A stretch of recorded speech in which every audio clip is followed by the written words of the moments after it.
이제 오늘부터는 다시 이전에 우리가 나누었었던 에베소서의 말씀으로 여러분들과 함께 말씀을 나누고자 합니다. 혹시 서운하신 분들이 계십니까? 5대 기둥에서 한 6대 기둥, 7대 기둥. 너무 기둥이 많아도 제가 보니까 우리 교회는 참 감사한 게 기둥이 없다는 게 너무 감사해요. 기둥이 있는 교회를 가보면요, 꼭 그 기둥 뒤에 자리를 사모하시는 분이 계세요. 심지어는 좀 빨리 와가지고 그 기둥 뒤를 앉으시려고. 저희 교회는 기둥이 없어서 숨을 곳이 별로 없습니다. 근데 어떤 분들 중에서는 숨을 수 있는 이 건물 기둥이 없으니까 사람 기둥 뒤에 숨으려고 하시는 분들도 계시는데, 가급적이면 얼굴을 보여주시면서 서로 은혜 나누기를 바랍니다. 제가 한번 기도하겠습니다. 하나님 아버지, 5가지의 기둥 하나님 앞에 세울 수 있는 귀한 시간 허락해 주셔서 감사합니다. 그 말씀 때문에 우리 가정이, 우리의 자신이, 우리 교회가 조금씩 살아나는 은혜들을 우리가 볼 수 있도록 은혜 베풀어 주시니 감사합니다. 계속해서 주신 그 에베소서의 말씀을 가지고 주님, 우리 교회가 하나 되며 하나된 우리 교회를 통하여서 능력 있게 복음을 증거하며 하나님의 영광을 드러내는 연합교회 될 수 있도록 축복하여 주시옵소서. 예수님의 이름으로 기도 올리옵나이다. 아멘. 에베소서의 전체적인 주제는 하나됨입니다. 공동체가 하나가 되어야지만 된다 하는 그 마음을 가지고 사도 바울은 이 에베소서의 말씀을 기록하였습니다. 오늘 에베소서의 말씀의 주제는 빛입니다. 빛, 라이트죠. 이 빛이 얼마나 중요한지 제가 신혼생활에 깨닫게 됐었습니다. 제가 신혼집을 마련했는데 제 처지에 신혼집을 얼마나 좋은 데를 했겠습니까? 겨우겨우 신혼집을 잘 구해서 들어갔는데, 놀랍게도 이 집은 햇볕이 전혀 들어오지 않는 집이었었습니다. 그래서 어떤 일이 생겼냐 하면 온 집안에 바퀴벌레가 천국이 되고, 나중에 보니까 쥐도 뒤에 부엌에 왔다 갔다 하는 겁니다. 쥐를 잡기 위해서 그 끈끈이라는 거, 쥐덫은 설치를 해놨다고 우리가 처치할 자신이 없어서 그 끈끈이를 놨는데, 이 끈끈이는 더 어려운 겁니다. 나중에 이 쥐께서 거기 이렇게 머물러 계시는데, 이 아내하고 같이 제가 여러분들 보실 때는 굉장히 남자답게 보일 수 있지만 제가 사실 굉장히 여린 사람입니다. 그래서 이걸 누가 치우느냐 눈치도 보다가 결국 제가 치우기도 하고 그랬는데, 이게 집에 햇볕이 안 들어오는 전체가 그늘이었어요. 창문은 하나밖에 없었고, 근데 그 창문은 밖을 보기 위한 창문이었지 해가 들어오는 창문이 아니었습니다. 그걸 보면서 햇볕이 얼마나 중요한가 하는 걸 온 구두, 집안에 있는 온갖 것들이 다 곰팡이가 쓰는 겁니다. 그래서 정말 빛이 잘 드는 집이 중요하다 하는 것을 깨닫게 되었죠. 우리의 신앙생활에 있어서 빛을 가까이 하는 신앙생활, 또 하나님의 그 영적인 빛이 내 삶 가운데 비추어지느냐 그렇지 않느냐 하는 것에 대한 신앙생활 얼마나 중요한가 하는 것을 위해서 제가 이 말씀을 잠시 드렸습니다. 오늘 말씀에 보면 에베소 성도들도 이전에는 어둠이었다 이렇게 말씀하십니다. 여러분, 이 세상이 만들어지기 전에 혼돈한 상태, 즉 어둠이었다 그렇게 이야기를 합니다. 그 어둠과 혼돈의 때에 하나님께서 이 세상에 빛을 비추심으로 말미암아 이 온 세상이 다 정리정돈되었고, 그때부터 생명의 역사가 시작되게 되었습니다. 이 땅에 우리 주님께서 오신 이후에 그 생명의 역사도 같이 새롭게 시작되게 되신 것이죠. 요한복음 3장 19절에서 21절의 말씀을 보면, 그 정죄는 이것이니 곧 빛이 세상에 왔을 때 사람들이 자기 행위가 악함으로 빛보다 어두움을 더 사랑한 것이니라. 빛이 세상에 왔지만 사람들이 어두움 속에 있기 때문에 그 빛을 싫어하였습니다. 악을 행하는 자마다 빛을 미워하여 빛으로 오지 아니하나니 이는 그 행위가 드러날까 하며, 어두움은 빛으로 나오지 않는데 그 이유가 자기가 드러날까 봐 염려하기 때문에 그렇다는 것이죠. 진리를 따르는 자는 빛으로 오나니 이는 그 행위가 하나님 안에서 행한 것임을 나타내려 함이라 하시니라. 진리를 원하는 자들은 다른 것을 하지 않고 빛으로 나온다는 것입니다. 빛으로 나오지 않는 것과 빛으로 나오는 것에 이런 큰 차이가 있더라는 것이죠. 오늘 이 말씀에 8절의 말씀을 보면 너희가 전에는 어둠이더니, 에베소 성도들이 이전에 예수님을 믿지 않았기 때문에 당연히 어둠이었다는 것이죠. 여러분, 이것은 뭐 이렇게 그 사람들이 어둡게 살았다, 불 안 켜고 살았다, 표정이 어두웠다, 이런 걸 말하는 것이 아닌 것입니다. 저의 경우에는 주중에는 밝다가 주말로 되면 점점 이렇게 마음이 어두워지기도 합니다. 주일을 생각하면, 주일 설교, 말씀, 이런 것들을 생각하면 마음이 굉장히 어두워질 때가 있습니다. 하나님 어떻게 해야 됩니까? 기도하는데도, 기도를 아무리 해도 하나님께서 이 말씀의 맥락에 그 초점에 깊숙이 들어가지 못하는 제 자신을 보면서 굉장히 답답할 때가 있습니다. 그러다가 하나님의 말씀이 제 안에서 딱 깨달아지면 마치 어두움의 방에 불을 켜서 방이 환해진 것처럼 너무너무 제 마음이 밝아지는 것을 발견하게 됩니다. 그 순간까지는 제가 주일이 준비되었다고 제 스스로 말할 수가 없는 거죠. 뭐 주일이 시간적으로 다가오는 것이 제게 중요한 것이 아니라 주일에 함께 나눌 수 있는 그 생명의 빛된 말씀이 저에게 주어져야지만 저는 비로소 주일을 맞이할 준비가 되더라는 것입니다. 그런데 지금 이 본문에서 말하고 있는 것은 이런 깨달음 정도가 아니라 바로 어두움 상태, 예수님을 몰랐던 그 죽음의 상태, 그 어두움에서 예수님을 만나고 그 이후에 빛을 경험하고 난 다음에 그 빛 안에 예수 그리스도의 생명을 경험하고 나서 이제 빛의 자녀들이 된 그들의 모습을 설명해 주고 있는 것입니다. 8절의 말씀에서 우리에게 설명해 주시기를 에베소 성도들을 향하여서 너희는 이제는 너희가 빛이니라 이렇게 말씀합니다. 이제는 너희가 빛이니라 이렇게 말씀하십니다. 여기에 우리의 당황함이 있습니다. 여기에 우리의 더 답답함이 있습니다. 이제는 너희가 주 안에서 빛이니라. 여러분, 빛이십니까? 빛 맞습니까?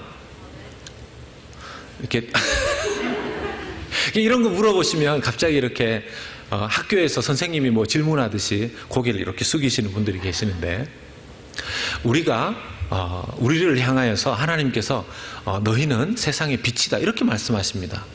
이렇게 때때로 왜 어떤 선을 행하는 분들에게, 또 겸손한 분들에게 집사님 참 겸손하십니다, 권사님 참 열심으로 주님 위해 일하십니다, 우리 형제님 참 좋은 분입니다, 이렇게 얘기하면 손사래를 치시면서 아닙니다, 저는 아닙니다 막 이러시는 분들이 계시죠.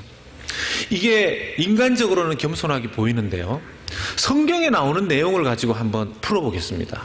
하나님께서 우리를 향하여서 너희는 세상의 빛이니라 이렇게 말씀하셨는데 어떻게 반응해야 될까요? 아멘 이렇게 반응해야 되죠. 맞습니다, 제가 빛입니다, 뻔뻔하게 좀 그렇게 얘기를 해야 되는데 아닙니다 빛 아닙니다. 그럼 뭐라는 거죠?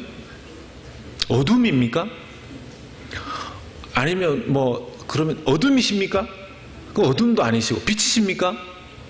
빛도 아니고 약간 희밀그리한 그런 겁니까? 여기에 우리의 갈등이 있는 것입니다. 마태복음 5장 13절과 14절의 말씀에 보면 거기에 마태복음 5장 13절과 14절에 나와 있는 가장 주된 메시지 중에 하나가 산상수훈이죠. 그 산상수훈에서 예수님께서 5장 13절과 14절을 시작하실 때 딱 저렇게 말씀을 시작하십니다. 예수님께서 너희는 세상의 소금이니, 세상을 썩게 하면 안 된다는 거죠. 그러면서 14절에서도 너희는 세상의 빛이라, 세상 가운데에서 빛을 비추는 존재라는 것입니다. 예수님께서 차라리 이렇게 말씀하셨으면 좋겠어요. 너희는 제발 좀 그렇게 살지 말고 빛으로 살아가기를 노력을 좀 해라. 세상에 좀 소금이 될 수 있도록 좀 노력을 좀 해라. 이렇게 말씀하시면 차라리 낫겠다 이런 생각이 듭니다. 열심히 노력하라 그러면 노력하면 되지 않습니까? 근데 예수님께서 우리에게 말씀하시기를 너희는 세상의 빛이다, 빛. 너희는 세상의 소금이다, 소금. 이렇게 얘기하시니까 굉장히 부담스러운, 아니라고 얘기하려니까 하나님 말씀하셨고, 이다라고 말씀하시니까 자기가 좀 그 정도는 아닌 것 같고. 자, 이 문제를 어떻게 해결해야 될까요? 일단 주님께서 우리를 향해서 말씀하셨으니까 이것은 당연히 우리가 받아들여야 될 것입니다. 소금이라고 하셨으니까 소금일 것이고 빛이라고 하셨으니까 빛일 것입니다. 신앙생활의 원리들을 우리가 잘 깨달아야 되겠죠. 여러분, 제가 자막을 드리지 않아서 저 자막에는 뜨지 않겠지만 요한복음 1장을 한번 살펴보시면 좋겠습니다. 요한복음 1장의 4절부터 9절의 말씀을 한번 성경을 열어서 한번 보십시오. 같이 한번 보겠습니다. 요한복음 1장 4절에서 9절까지의 말씀입니다. 요한복음 1장 4절에서 9절까지의 말씀 같이 한번 읽어보겠습니다. 시작. 그 안에 생명이 있었으니 이 생명은 사람들의 빛이라. 빛이 어둠에 비치되 어둠이 깨닫지 못하더라. 하나님께로부터 보내심을 받은 사람이 있으니 그의 이름은 요한이라.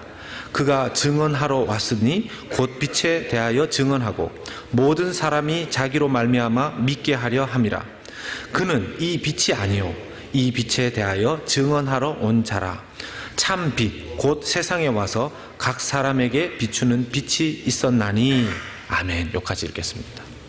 여러분, 예수님을 향하여서 이 빛이라고 말씀하고 계시죠. 그리고 이 빛 대신 예수님 안에 생명이 있다고 말씀하고 있습니다. 그런데 세상이 어두움 가운데 있었을 때 이 빛을 싫어했기 때문에 어둠이 깨닫지 못했을 뿐만 아니라 결국 이 어둠들이 빛을 어떻게 합니까?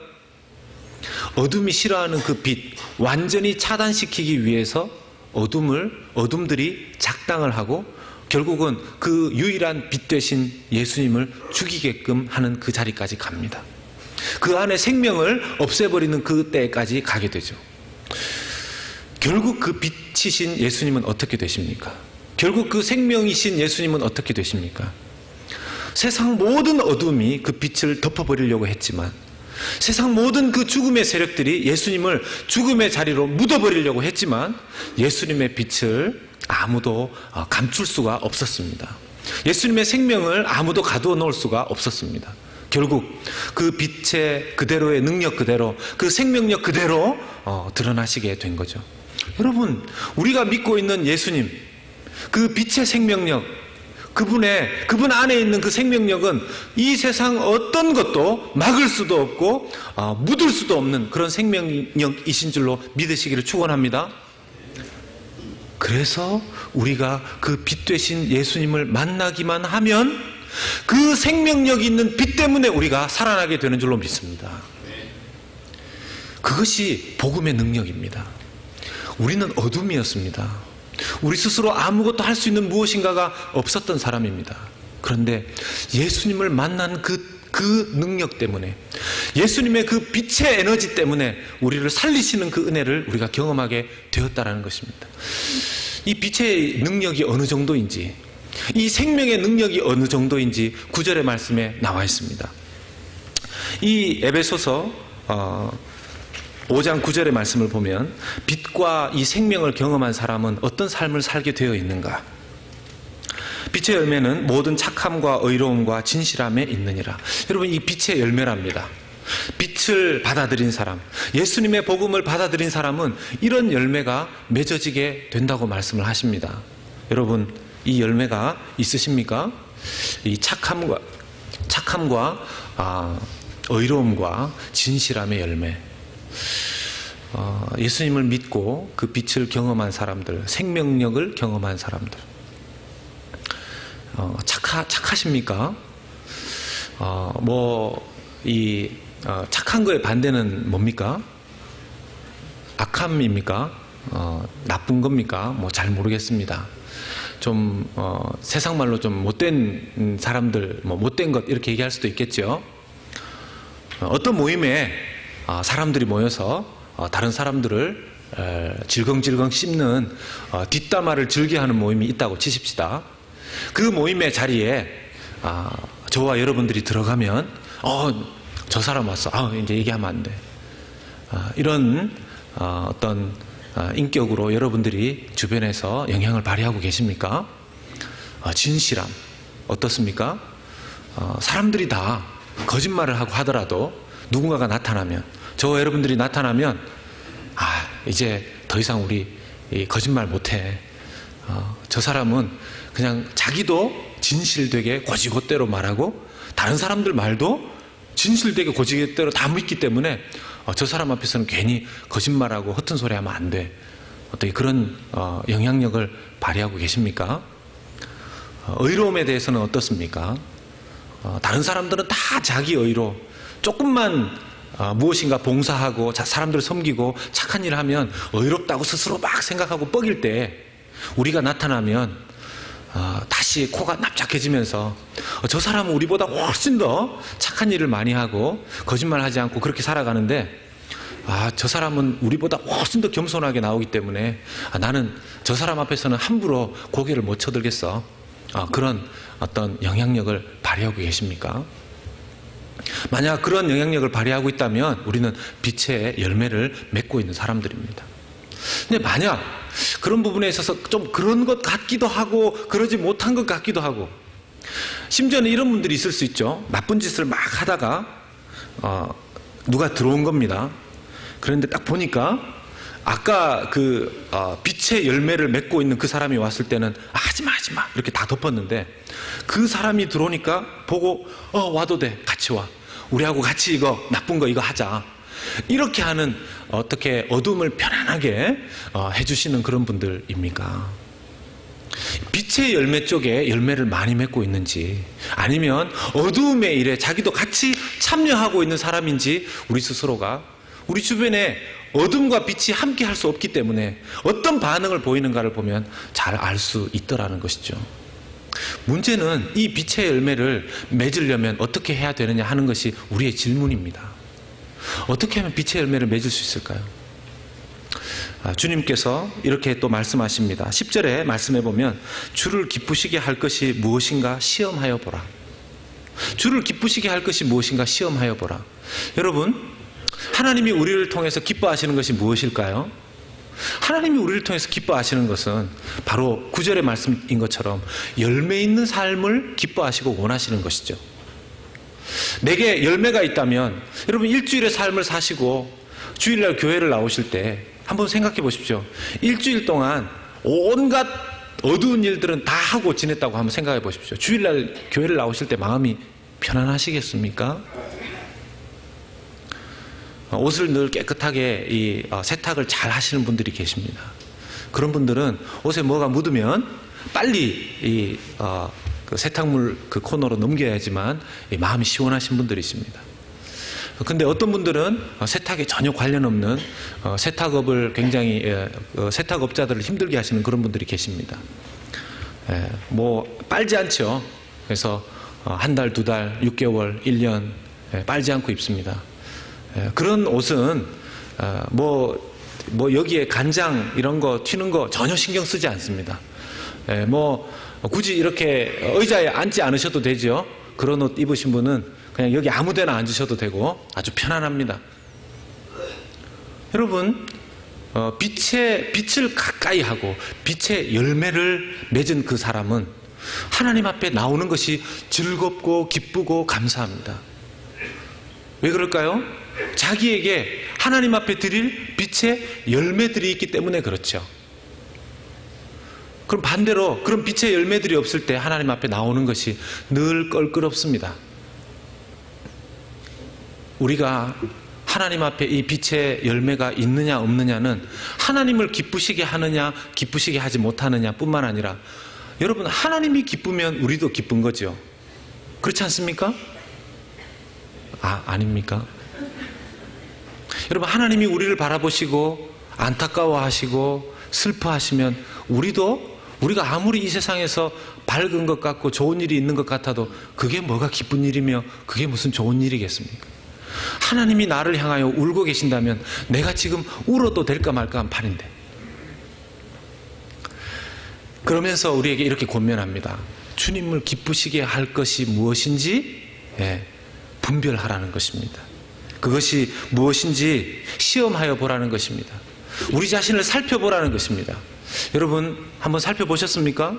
주일날 예배 나오시기 전에 한번 살펴보셨습니까? 자기 자신을 한번 잘 돌아보십시오. 일주일 동안 어떻게 살았는지.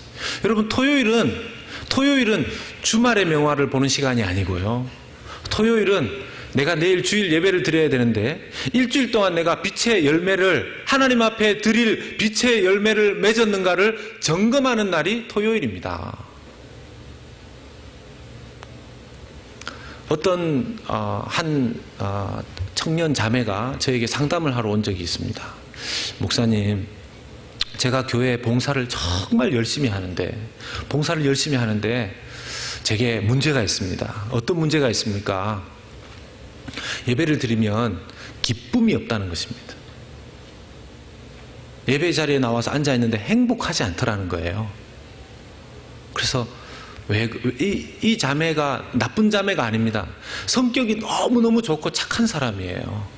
근데 왜 그런가 이야기를 들어보니까 모태신앙, 몇 대째 모태신앙인데 어렸을 때부터 교육받기를 예수 믿으면 예수 믿는 사람은 착해야 된다는 겁니다. 예수 믿는 사람은 정직해야 된다는 거죠. 예수 믿는 사람은 겸손해야 되고 예수 믿는 사람들은 다른 사람들을 잘 섬기고 해야 된다는 겁니다. 어렸을 때부터 그런 교육을 받아서 이 자매의 머리에 제가 보니까 이마에 써 있어요. 나는 착하다 이렇게 써 있습니다. 너무너무 착한 자매예요. 얼굴만 봐도 너무 착한 자매예요. 그런데 이 자매가 신앙생활에 있어서 결과적으로 자기가 맺어야 될 열매는 사람들에게 교육을 많이 받았지만 그 원리에 해당되는 것, 어떻게 하면 그런 열매를 맺을 수 있는가 하는 부분에 대해서는 잘 몰랐던 겁니다. 여러분, 어떻게 하면 그 열매를 맺을 수 있을까요? 여러분, 열매는 그냥 맺어지는 게 아니죠. 그 가지가 주로 해야 되는 일이 열매 맺는데 막 신경을 쓰면 그 가지가 열매를 맺을 수 있습니까? 그렇지 않죠. 여러분, 가지는 그냥 원나무에 잘 붙어서 열심히 그냥 그 나무에 붙어 있기만 하면 열매는 맺혀지는 것입니다. 우리의 신앙생활이 하나님 앞에 변화되고 하나님 앞에 드릴 열매가 있어지려면 그 가장 중요한 방법은 무엇입니까? 나 자신이 열매 맺기 위해서 애를 쓰는 것이 아니라 우리 예수님께 딱 붙어 있기를 애쓰고 노력해야지만 그 열매는 맺어지는 것입니다. 내가 빛으로 충만하면, 내 속에 하나님의 빛을 그대로 받아들이면 그 빛은 나를 통해서 그대로 나타나게 되어 있더라는 것입니다.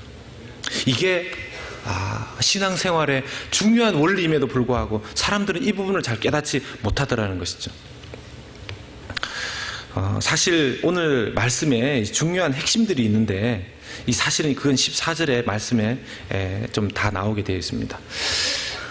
사람들은 자기 자신이 어떤 열매를 맺고 어두움에 있는지 빛에 있는지 잘 구분조차도 잘 하지 못합니다. 11절의 말씀에 너희는 열매 없는 어두움의 일에 참여하지 말고 도리어 책망하라. 여러분, 자기가 열매 없는 어두움의 일에 참여하고 있는지 어떻게 알겠습니까? 도리어 책망하라. 여러분, 말씀에 지금 저기에 책망하라 이렇게 되어 있으니까 뭔가 어둠의 일을 하면, 잘못된 일을 하면 막 꾸짖고 야단쳐야 된다고 말씀하실 수 있는데, 영어 성경을 보면요, 이 단어를 expose라는 단어를 쓰고 있습니다. 그러니까 열매 없는 어둠의 일에 참여하지 말고 어떻게 하라고요? 열매 없는 어둠 일이 자기 속에 발생하면 그걸 드러내라는 것입니다. 노출시키라는 것이죠. 근데 이 노출되는 것이 쉽지가 않습니다. 사람마다 기준이 다 다르거든요. 예수님을 믿지 않는 사람들 중에서 제일 전도하기가 힘든 분들이 어떤 분들이냐 하면, 예수님을 믿지 않는다는 것 빼고는 예수님 믿는 사람보다도 더 잘 사는 사람들이 있습니다. 더 잘 사는 사람이 있습니다. 참, 이런 분들 전도하기가 너무너무 힘들다는 거예요. 그런 대표적인 인물이 누구였습니까? 이 에베소서를 직접 기록한 바로 사도 바울이었죠. 여러분, 사도행전 9장의 말씀에 보면 사도 바울이 예수를 믿는 그리스도인들을 잡아서 감옥에 집어넣기 위해서 열심으로 다닙니다. 그러다가 다메섹 도상에서 그가 예수님을 만납니다. 그 예수님을 만나는 장면을 이렇게 기록하고 있습니다. 사도행전 9장 3절의 말씀이죠. 같이 한번 읽어보겠습니다. 시작. 사울이 길을 가다가 다메섹에 이르러 호련히 하늘로부터 빛이 그를 둘러 비추는지라. 그가 어떤 사람입니까? 바울이 어떤 사람입니까? 뛰어난 율법학자, 그리고 그 율법의 모든 것을 직접 자기의 삶으로, 행동으로 옮기던 사람이었습니다. 그런데 예수님을 안 믿었죠. 믿을 수가 없었습니다. 그의 율법의 한계 안에서는 예수님을 받아들일 수가 없었습니다. 그의 어두움은 너무 논리적이었습니다. 그의 어두움은 너무나 과학적이었습니다. 그의 어두움은 너무나 확신이 있었습니다. 자기 자신에 대해서. 그가 가진 어두움이 너무나 확실했기 때문에 자기는 그 어떤 다른 외부의 것들을 받아들일 수가, 마음을 열 수가, 생각을 열 수가, 눈을 열 수가 없었던 것이죠.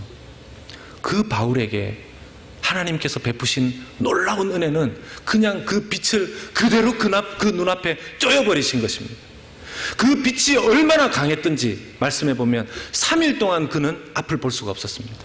여러분, 너무 강한 빛이 눈에 쪼여지면 잠시 동안 그 시력을 잃는 것을 아시죠? 자기에게 다메섹 도상에서 나타났던 그 강렬한 예수님의 빛은 3일 동안 눈을 멀게 할 만큼의 그런 빛이었습니다. 그리고 눈을 뜰 때에도 그냥 눈을 뜬 것이 아니라 예수님을 자기가 그렇게 싫어했던 예수 믿는 사람에게 가서 그 사람에게 기도를 받고 난 이후에야 눈을 뜰 수가 있었습니다. 결국 그들이 빛 가운데에 있었다라는 것을 사도 바울은 스스로 경험을 한 것이죠. 그가 높은 지식을 가지고 있었고 정말 조금도 흠이 없는 삶을 살고 있었지만 자기 자신이 어두움의 일 가운데 있었던 그때를 그가 기억하는 것입니다. 그러면서 오히려 깨어나서 이제는 빛 안으로 들어오게 된 것을 사도 바울이 스스로 고백적으로 이렇게 말씀으로 증거하고 있는 것입니다. 여러분, 우리가 하나님 앞에 절대적인 기준으로 자기 자신을 비추어 보면 모든 것들이 다 엉망진창이라는 것을 알게 됩니다. 요즘 보면 비밀이니 어쩌느니 이런 옛날 이렇게 어느 정도의 시간이 되면 국가의 기밀들도 시간이 지나면 오픈하는 그런 때가 있지 않습니까? 여러분, 오픈되어져서야 그때 그 국가의 기밀을 이제야 알게 됐겠습니까? 세상에 비밀이 없습니다. 여러분, 어떤 사람들 이 일은 당신하고 나하고 무덤에까지 가야 되는 일이다 이렇게 얘기하는 그런 경우들이 있죠. 무덤에까지 가면 이미 이게 비밀인지 아닌지 알 수도 없죠. 그 전에 다 드러나게 되어 있습니다. 세상의 모든 일은 비밀이 없습니다. 빛 가운데 모든 일이 다 드러나게 되어 있습니다. 안 들켰을 뿐이죠. 들키지 않았을 뿐입니다. 어떤 장로님이 목사님에게 자기 교회가 아닌 다른 교회, 보통 경우에는 이렇게 알면 안 되는 그런 일 때문에 다른 교회 목사님에게 상담을 하죠. 어떤 장로님이 어떤 다른 교회 목사님, 우리 교회 장로님 아닙니다. 전화를 드려서 그 목사님에게 합니다. 목사님, 제가 어느 교회 장로라고 말할 수는 없는데 한 가지 문제가 있습니다. 무엇입니까, 장로님? 제가 다른 건 다 해결을 했는데 이 담배를 끊지를 못했습니다. 어떻게 하면 좋겠습니까? 어떻게 하면 좋겠습니까? 목사님이 고민하시다가 그렇게 얘기하셨답니다. 몇 년 피우셨습니까? 평생을 피우셨대요. 그거 쉽게 끊어지지 않는 거죠. 목사님이 그랬답니다. 들키지 마십시오. 들키지 마십시오. 여러분, 지금 내가 하고 있는 은밀한 어두움의 일들, 하나님 앞, 사람들 앞에 들키지 않았을 뿐이지 하나님은 다 알고 계십니다. 그리고 마지막 날이 되면 빛 가운데 모든 것들이 다 드러나게 되어 있습니다. 이 원리를 우리가 생각해 보면 지금 내가 하고 있는 일들 가운데에서 빨리 정리해야 되는, 그때에 부끄럽지 않으려면 CCTV로 우리의 하루 생활 24시간을 계속해서 비춰서 찍는다고 하면 생각해 보십시오. 제가 지난번에도 한번 말씀드린 것 같은데 아이들끼리 이렇게 놀잖아요. 부모님이 있으면 잘 못 싸웁니다. 그런데 놀랍게도 그 4살, 5살밖에 안 된 아이들이 부모님만 없어지면 막 치고받고 쥐어뜯고 싸우고 있는 것입니다. 나타나잖아요. 그럼 또 서로를 쓰다듬으면서 막 이렇게 서로 좋아하고 그렇게 합니다. 누가 가르쳐 줬습니까? 여러분, 사람들의 시선만 의식해도 그렇게 신앙생활 하지 않게 되어 있는데 하나님의 빛에 자기가 노출되어 있다는 것을 깨닫지 못하면 이렇게 되는 것입니다. 그래서 여러분, 오늘 이 말씀의 놀라운 비밀은 뭐냐? 하나님 앞에 우리 온 교회가 하나 될 수 있는 방법이 뭐냐?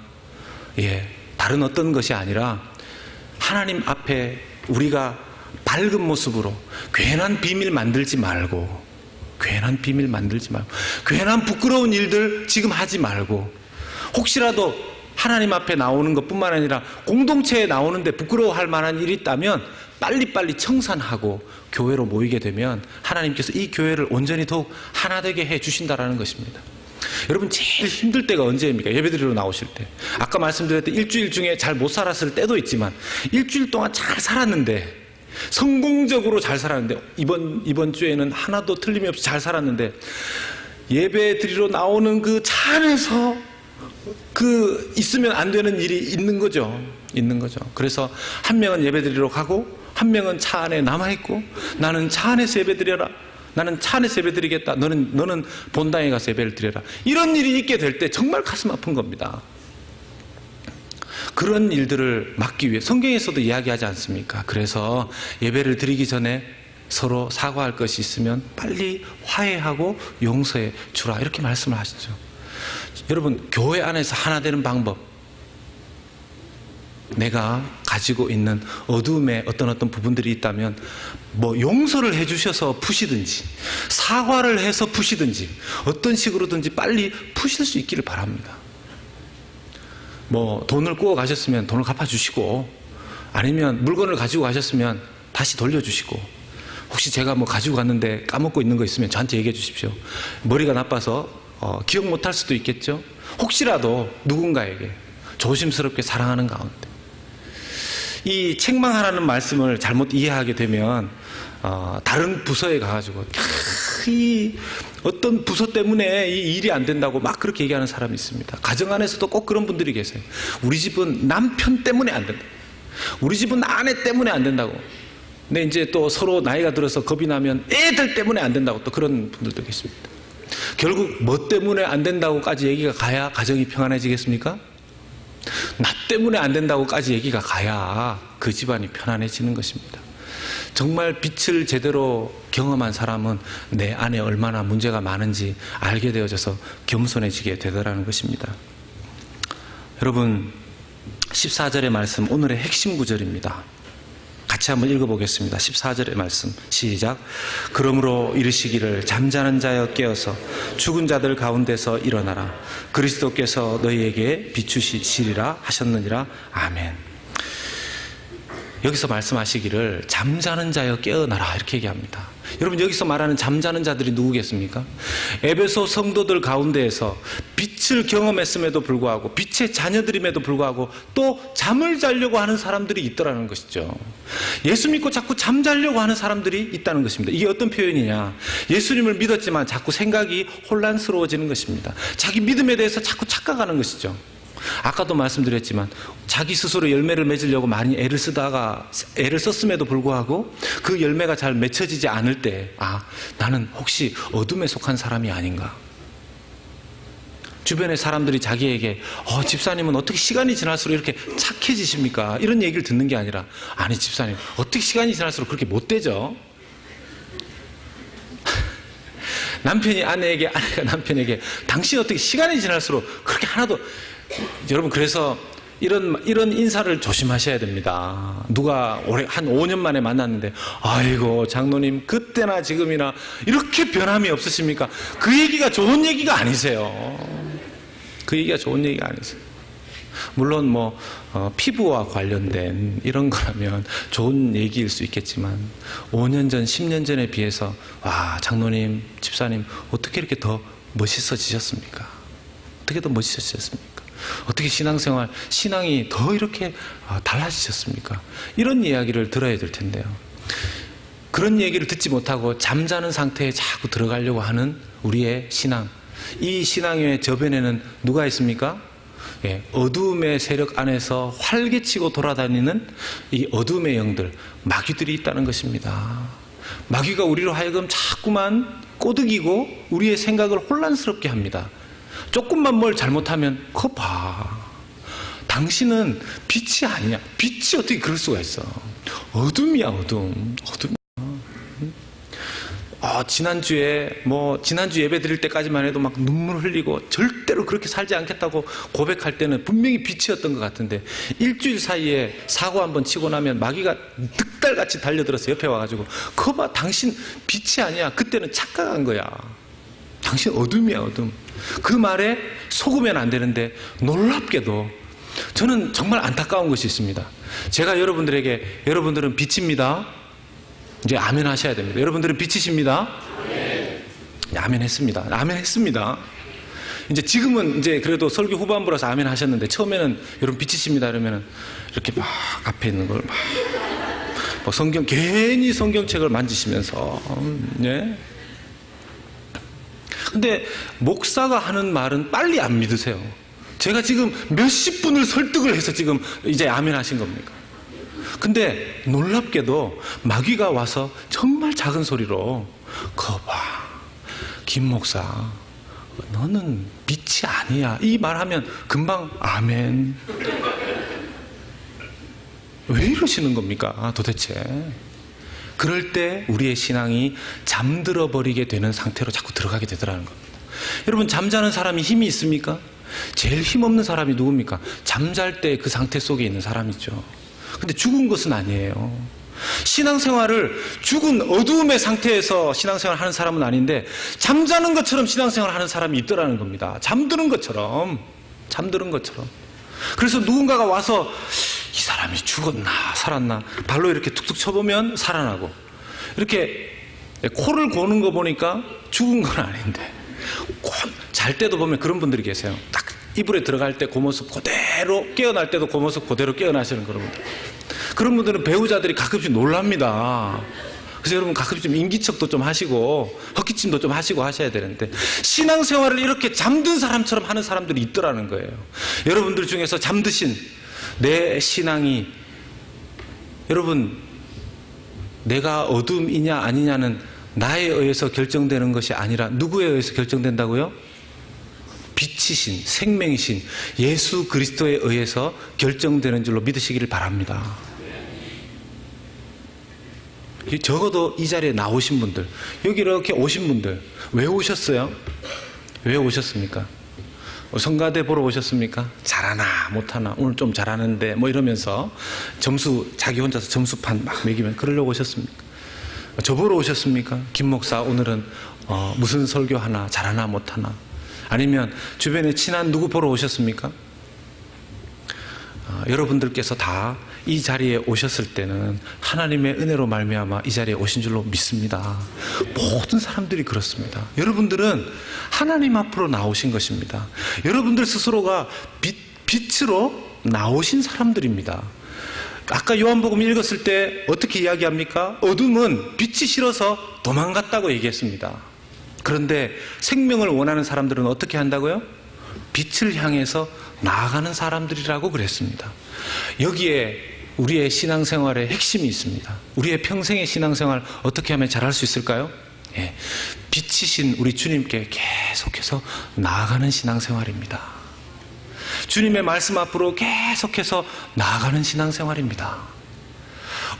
나는 부족하지만 하나님 앞으로 계속해서 나아가는 그 신앙을 통해서 우리의 신앙의 열매는 자동으로 맺혀지게 되어 있고 또 그 신앙을 통해서 우리 교회는 밝아지게 되어 있고 여러분 다음 주부터 우리 교회는 예배가 달라지게 됩니다. 제가 목양 칼럼에 썼는데요. 여러분 목양 칼럼은 보십니까? 여러분 제가 목양 칼럼 자면서 자는 듯이 쓰는 것이 아니에요. 목양 칼럼 그거 하나만 쓰는데도 정말 글재주와 이 생각이 모자란 사람이라 2시간이 걸립니다. 다음 주 2월 28일부터 새로운 예배가 시작됩니다. 여러분 걱정하실 건 하나도 없습니다. 요 시간 그대로 요 모습 그대로 오시면 됩니다. 그대로 오시면 됩니다. 예, 준비는 예배를 섬기는 분들이 다 지금 리허설하고 준비하고 있으니까 여기 계신 분들은 그대로 오시면 됩니다. 다만 예배를 좀 새롭게 바꾸는 이유는 좀 더 적극적으로 하나님 앞에 나아가기 위해서 예배의 순서들이나 예배의 내용, 예배의 어떤 형식들, 방법들을 좀 바꾸도록 그렇게 디자인을 했습니다. 여러분 하나님 앞에 나아가는 그 자세만 달라져도요 자기의 삶에 맺혀지는 열매가 달라지게 되더라는 것입니다. 저는 그래서 살짝 염려되는 게 저희 교회는 제가 안타까운 것 중에 하나가 이걸 감사하다고 해야 될지 안타까운 것들 중에서 해야 될지 모르지만 이 무게중심이 뒤쪽에 좀 많이 가 있습니다. 무게중심이 뒤쪽에 좀 많이 가 있습니다. 여기 지금 앞자리 빈 데가 있는데 여기는 제가 보니까 이렇게 기준께서 우리가 고민을 했어요. 우리 교육자들 몇 명하고. 저 앞자리를 비우면 그럼 더 앞으로 올 것인가? 그게 아니다라는 겁니다. 앞자리를 비우면 또 한 칸 뒤로 가고, 앞자리를 비우면 또 한 칸 뒤로. 그래서 그냥 저거 놔두자. 예. 그렇게 결론을 내렸습니다. 여러분, 예배도 가능한 한 앞으로 오십시오. 앞으로 나오십시오. 앞으로. 저는 아까도 서두에서 말씀드렸지만 저희 교회 기둥이 없는 것이 얼마나 감사한지 모릅니다. 어떤 교회 가보면요, 기둥이, 큰 기둥이 몇 개가 이렇게 있는데 거기에 이렇게 딱 숨어서 제가 설교할 때 보면 그분은 늘 귀밖에 안 보여요. 귀. 예. 그분의 귀에 대고 막 설교를 하니까 들으시겠지, 이런 생각은 제가 하는데요. 예. 어떤 분은 예배를 드릴 때는 못 봤습니다. 끝나고 갈 때 나타나시는 거예요. 집사님 어디 계셨어요? 목사님 보이지 않게 예배 잘 드리고 있습니다. 왜 보이지 않게 예배를 드리십니까? 예? 왜 보이지 않게? 뭐 신분이 뭡니까? 뭐 FBI입니까? 뭐 CIA입니까? 뭡니까? 뭐 신분상 그런 분들이 있으시면 용서하시고요. 여러분, 하나님 앞에 가까이, 여러분 예배의 자리에도 더 가까이 적극적으로 찬송할 때에도 비록 늦게 오든지 아니면 상황상 아이들이 있거나 부모님 때문에나 또 앞에 오니까 누가 어느 분이 앉아 계셔서 뒷자리에 앉으실 수밖에 없다면 마음만은 더 적극적으로 앞자리에서 예배 드리시듯이 그렇게 예배 드려야 됩니다. 그런데 사람이 참 희한한 것이요, 앞에 앉으신 분들이 예배 드리는 그 모습과 좀 뒷자리에 앉아 계신 분들의 모습이 사람이 마음에서도 거리에서 멀어지면 마음에서도 멀어질 가능성이 많아요. 조심하셔야 됩니다. 그래서 뒷자리에 계신 분들, 앞에 있는 여기 계신 분들이 뒤에 계신 분들의 목소리를 들을 수 있을 정도의 찬송을 하실 수 있으시길 바랍니다. 뒤에서 아멘 했습니다. 할렐루야. 네. 그렇게 된다면 우리 교회가 밝아질 것입니다. 저는 밝은 예배를 드리기를 원합니다. 다음 주부터 여러분 예배 준비하실 때 하나님, 내가 밝은 예배, 하나님의 빛 가운데 나가는 예배, 환한 예배, 예배 드리고 나면 얼굴이 환해지는 예배, 마음이 밝아지는 예배, 우리의 영혼이 주님 만났기 때문에 그 빛과 가까이 교제했기 때문에 완전히 새로워져서 저 문을 늘 나갈 수 있는 그런 예배 드릴 수 있도록, 그런 예배 되도록 기도해 주실 수 있기를 주님 이름으로 부탁드립니다.